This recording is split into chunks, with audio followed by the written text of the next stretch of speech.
All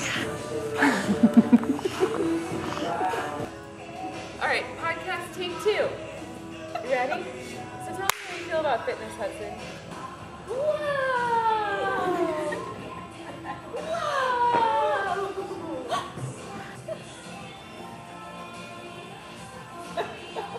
Oh.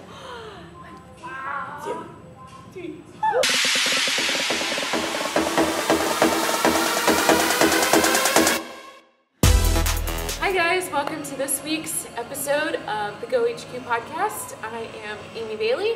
This is Shannon Myers, and this week we are going to talk about being busy parents. Yes, and we are obviously, since we're talking about it, both moms here in different stages. We've got kind of newborn, well, it's 6 months. Six months old. So we're going to kind of talk about, newborn to toddler stage, and then I have, elementary, middle school age children. And the challenges, although different, are very, very similar when you talk about fitting in time for yourself for exercise and working out and being that balance between being a parent and being the healthy parent for yourself. And I think it's really, really important to set that example and take that time for yourself. So we are going to talk about, just kind of give you three tips on ways to incorporate it and make it easier for you to have time for yourself. Yeah, and as Shannon said, since I have a young baby, my challenges are a little bit different than, say, someone with a kid in school, for example. So for me, I found the biggest thing that kind of keeps me on track, even if I don't make it to the gym that particular day, or my life is just really crazy and I'm really tired, or whatever the excuse is, I still try to do something. And we were talking prior to the podcast about little everyday things. So I try to, when Hudson, my little boy, is playing in the floor of his room, I try to hold a front plank. I still blow raspberries in his stomach and totally engaged. I'm not missing out on any time with him. I'm just incorporating something physical to our aspect of play. And sometimes that's as fun as I can throw him up in the air, I can roll around in the floor with him, I can hold him and do air squats. He loves it, and I get to kind of reap the benefits and be at home, be a mom. I can do it anytime, anywhere. It's pretty much as easy as it gets. And just holding, you'd be surprised what holding a 20-pound child will do if you're doing some, squats. What a normal air squat, you're just holding the child and you're squatting with them, and they think it's hysterical. Yes. So you're getting the benefits both of playing and interacting with your child, and you're working out. And setting a good example. Absolutely. On top of it. Yes, which is huge. You want your kids to know that this is a norm for working out.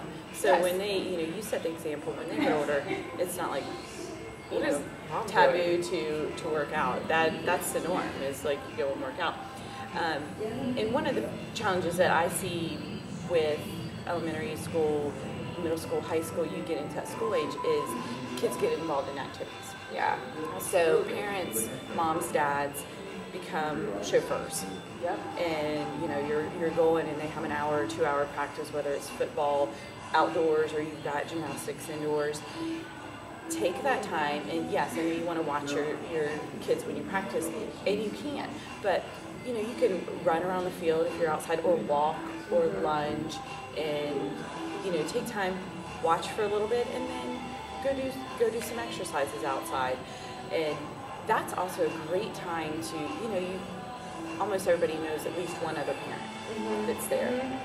I know, for example, we have a group of about 5 gymnastics moms that every Saturday they, it's a 4-hour practice, so they drop off their kids and they go for about an hour walk, and it's, and that's just once a week that they do it, but that's a start, and they support each other, and they get out there and they're walking together in a nice brisk walk, and you could do lunges, you can do squats, you can, you're outside and you can find a fence and do push-ups on the fence.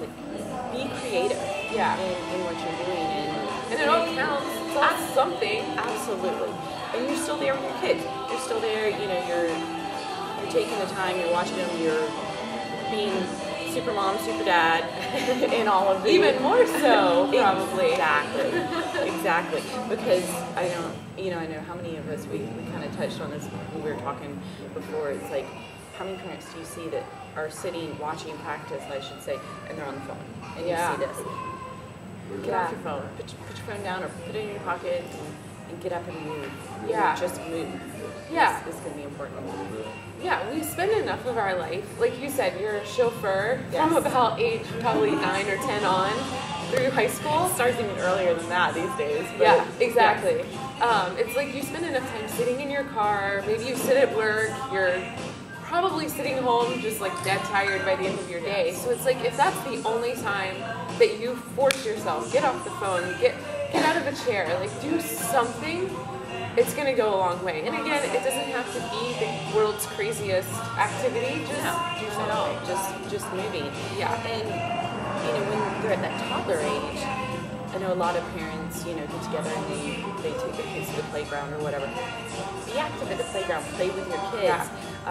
Someone told me a great example was, and I thought this was just brilliant, you're pushing your kid in the swing. Everybody's saying push your kid, do a squat. Push your kid, do a squat. So incentive to push them really high in the air. Yes, so you have a little bit longer for them to come back. And they like it too. Absolutely. Yeah. Have fun, play with your kids, dance with your kids. You're expending energy, calories. Just move with them and make that. Yeah. And I think that's part of it. So I try really hard, even though Hudson probably will never remember this time in his life, I work really hard to make sure that movement and activity is fun for him. Like, you talked about dancing. He and I dance all the time. Like, his little legs just move when music comes on. Exactly. What kid doesn't like music, too? Yeah. And it's like, he's a little boy who loves tumbling and, getting thrown and wrestled. And so we do that and we laugh and we have fun. And it's like, I want him to experience all that, but it be fun. I don't expect him to be doing pull-ups by the time he's 4 years old. Like, that doesn't... And the thing is, you're setting an example, for lifelong for your kids. When I'm home, my kids are old enough to stay at home by themselves, stay at the house while I go on a 30-minute run or whatever. But instead of leaving them inside, I get them to go, they're usually on the rollerblades or on a bike or whatever. I don't make them run with me, but they're outside and they love it. They love getting on rollerblades. Time with mom. Absolutely. And we don't always chat too much, get a little out of breath. That's a good thing too. But, it's good for them too. They're out getting exercise and everything, and they see me doing it as just part of daily routine, just activity. So, take that time for yourself, set the example, and having kids is not an excuse not to work out. I mean, if anything, it's more of a time for it. Makes it harder. I will definitely give you that. It'll make things a little bit more challenging. But even, what a better way to rise above that challenge. And, like, I got this. I can do this. I'm taking this time for me and showing your kid, you can still do it all. You reap the benefits. Your kids reap the benefits. Absolutely. It's all encompassing. Cool. Well, that's all we got today. Get so out go there. play with your kids. Yes. Be active. Until next time.